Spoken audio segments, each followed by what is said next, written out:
untuk saat ini masih akan tes P3K. Tetapi kami memberikan afirmasi 100% bagi sertifikat pendidiknya, dan biasanya sudah diketahui tempat di mana yang bersangkutan akan ditempatkan, tetapi tetap mengikuti mekanisme tes. Untuk yang akan datang itu tes PPG itulah tes P3K. Jadi untuk tahun 2025 itu sudah terintegrasi. Jadi seleksi guru baru itu adalah seleksi masuk PPG. PPG selama 1 tahun adalah latsar bagi ASN. Kita sudah diskusi dengan LAN. Kemudian masa percobaan semua PNS itu berangkat dari P3K. Jadi kayak jalur karir. Jadi dia bisa jadi PNS setelah P3K.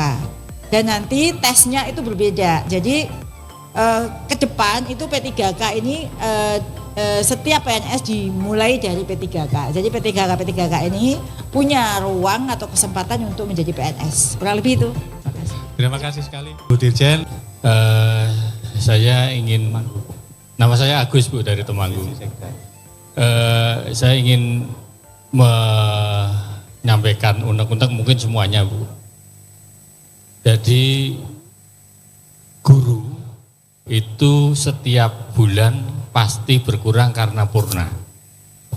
Tetapi untuk pengangkatan kita terkendala dengan anggaran. Apalagi kalau nanti benar-benar dilaksanakan oleh pemerintah kebijakan bahwa ASN itu hanya ada PNS dan P3K, maka kami khawatir dengan nasib teman-teman saya guru tidak tetap yang jumlahnya masih sangat luar biasa banyak. Nah ini penyelesaian di Pemda tidak akan mampu Ibu. Jadi kami berharap ada kebijakan lanjutan terkait dengan teman-teman kami yang statusnya masih GTT. Kami mohon untuk betul-betul dipikirkan karena jumlahnya saya yakin masih sangat-sangat banyak sekali. Terima kasih Prof. Terima kasih. Monggo langsung Ibu. Baik, terima kasih Pak Kadis. Jadi kalau ya tepuk tangan ini namanya Kadisnya harusnya begitu semua ya, memikirkan guru-guru. Jadi terima kasih Pak. Jadi kalau di jumlah di angka gitu ya, saat ini jumlah guru honor. Jadi yang disebut dengan honor itu sebenarnya yang disebut non ASN itu adalah di sekolah negeri gitu ya. Kalau di sekolah swasta namanya GTY. Beliau-beliau ini sudah terikat kontrak dengan yayasan atau guru tetap yayasan. Sedangkan guru non ASN itu yang belum punya kontrak dengan siapapun, mereka masih ada di satuan-satuan pendidikan di sekolah negeri.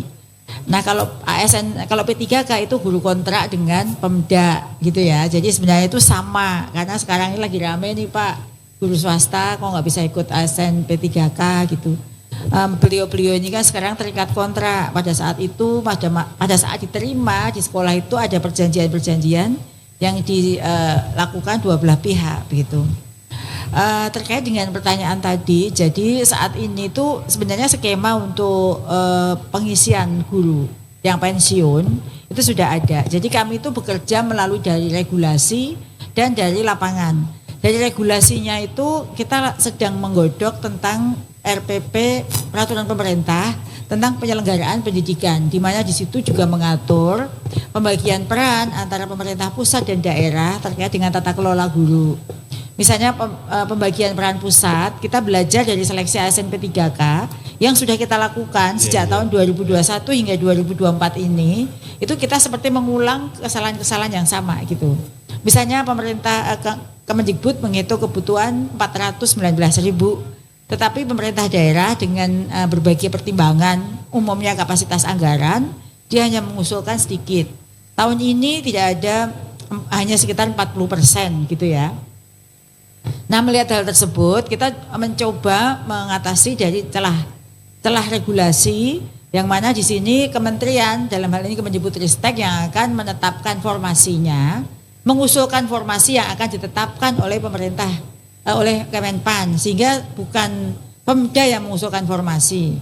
Terkait ini tentu dibarengi dengan pengusulan anggarannya. Jadi anggaran untuk ASN P3K itu dari pusat gitu. Dan ini tertuang dalam salah satu pasal di dalam RPP PDM atau RPP penyelenggaraan pendidikan. Nah terkait dengan hal ini tentu tahun ini itu tidak akan selesai. Kalau saya sebut kita punya 400-an ribu lebih non ASN di sekolah negeri.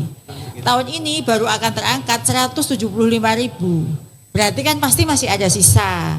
Kalau di dalam Kepmen tentang seleksi ASN P3K JF guru, mereka yang tidak diangkat di sini akan menjadi paruh waktu gitu ya. Tapi paruh waktunya itu belum ada juknisnya. Sehingga kami melihat masih perlu untuk dilanjutkan seleksi ASN P3K ini tahun depan. Jadi ini bukan hanya himbauan karena secara regulasi kita juga sudah mengatur. Nah terkait dengan guru yang tadi masuk Pak, memang tidak lagi boleh merekrut guru non ASN atau honor yang tidak memenuhi kualifikasi dan kompetensi. Saat ini kita sedang menyelesaikan 1,6 juta guru di dalam satuan pendidikan yang belum certified, sedang kita sertifikasi dalam 2 tahun. Tahun ini 600 ribu, tahun depan 700 ribu, sisanya belum S1, kita selesaikan S1. Sehingga kita akan mencoba lembaran baru dengan semua guru baru adalah ASN P3, guru sertifikasi. Dan itu seleksinya sudah terintegrasi dengan seleksi PPG Pak. Jadi kita sudah punya skema untuk pengisian guru-guru baru yang menggantikan guru pensiun dengan PPG Prajabatan dan penataan dan redistribusi guru-guru non-ASN yang sekarang ada di sekolah-sekolah negeri. Dan ini tahun ini pasti belum selesai karena Undang-Undang ASN mengatakan bahwa Desember 2024 adalah batas akhir untuk guru non-ASN, maka nanti akan berubah status menjadi paruh waktu dulu ASN. Baru nanti tahun depan kita akan melakukan rekrut melalui ASN P3K semuanya. Demikian Pak, terima kasih. Baik. Mas Menteri, sejak tahun 2020 beliau sudah menyuarakan 1 juta guru P3K. Dan sampai saat ini mulai 2021 hingga 2023 itu sudah 775 ribu guru honor menjadi P3K, termasuk mereka yang ada di sini. Ya, tepuk tangan. Dan tahun ini akan bertambah lagi 175 ribu. Jadi kalau di jumlah itu sekitar 960 ribu. Tahun ini guru honor menjadi P3K. Dan itu belum pernah terjadi dalam sejarah kita. Dalam 3 tahun itu ada hampir 1 juta guru honor menjadi P3K. Lah, selain 2 hal tersebut banyak sekali yang kita kerjakan. Saat ini siapa peserta piloting PPG? Oh, ya. Yang lain ya. Ya. Jadi kita sedang melakukan akselerasi untuk pendidikan profesi guru dengan melakukan berbagai macam penyederhanaan proses sehingga para guru ini tidak perlu datang ke kampus untuk belajar selama 1 semester. Tetapi cukup belajar di platform dan tahun ini kami akan mensertifikasi 600 ribu guru. Siap. Jadi 589 guru. Yeah. Bagi yang belum terpanggil memenuhi syarat piloting 1 maupun 2, maka nanti kita akan panggilnya di akhir September atau awal Oktober. Itu jumlah totalnya 589 ribu. Jadi kepala dinas juga nggak usah takut, khawatir untuk bayar tunjangannya. Karena kami sudah siapkan tunjangannya untuk tahun depan, jadi kami sudah mengajukan kenaikan dan disetujui dari tunjangan guru PNS ASN daerah itu dari 56 triliun ke 70 triliun. Jadi naiknya ke 14 triliun itu bagi Bapak Ibu guru yang 600 ribu itu nanti per catur bulan 2 sudah menerima tunjangan. Oh ya, siap Bu. Yeah. Selain itu juga banyak yang kita kerjakan seperti pengelolaan kinerja menggunakan platform yang terintegrasi dengan PMM, dengan Ekin, sehingga Bapak Ibu guru ASN tidak perlu lagi mengisi 2 platform. Kemudian kenaikan jabatan sekarang lebih sederhana lagi, cukup uji kompetensi dari rumah karena menggunakan daring, tidak perlu lagi numpuk-numpuk berkas. Kemudian ada juga pelatihan kompetensi bagi guru PJOK, guru seni budaya, guru olahraga, ada juga guru inklusi dan juga penanganan PKG bahasa Inggris dan juga ada juga penyediaan peningkatan kompetensi guru PAUD untuk mengatasi stunting. Kurang lebih itu banyak Pak Darmadi. Terima kasih matur sekali Bu Dirjen, beberapa informasi yang cukup membanggakan terutama terkait dengan tunjangan profesi guru yang telah disiapkan di tahun depan oleh Ibu Dirjen atas nama Kementerian Pendidikan dan Kebudayaan. Sehingga Bapak Ibu Kepala Dinas sudah punya kemantepan sekarang ketika mendorong para guru di daerah mengikuti PPG piloting, insya Allah dananya sudah disiapkan jika lulus. Jika lulus. Ya. Kalau dulu sebenarnya guru penggerak itu kan diklat calon kepala sekolah gitu ya. Dan pengawas sekolah. Kemudian sekarang itu berganti nama dan peningkatan substansi disesuaikan model pelatihan berbasis lapangan itu dengan nama guru penggerak. Yang mana ini guru penggerak itu sudah mencakup kepemimpinan pembelajaran baik untuk kepala sekolah maupun pengawas. Dengan pelatihannya lebih banyak meskipun sama-sama JP-nya tetapi persentase di sekolah lebih besar.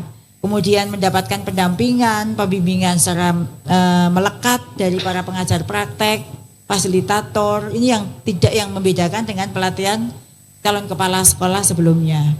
Mungkin namanya bisa berubah ya, tetapi esensi pendidikan guru penggerak akan terus ada. Jadi sebelum misalnya saya diganti pun, nanti saya akan mencoba meyakinkan bahwa pendidikan guru penggerak dengan investasi yang sangat besar, dengan perubahan yang ditimbulkan di ekosistem belajar oleh para guru penggerak ini layak untuk dipertahankan. Mungkin namanya bisa disesuaikan, tetapi esensi pendidikan guru penggerak pasti masih ada. Karena kita butuh sertifikasi buat kepala sekolah dan pengawas sekolah. Siap. Dan saat ini satu-satunya adalah itu, sertifikasi itu. Itu jawabannya.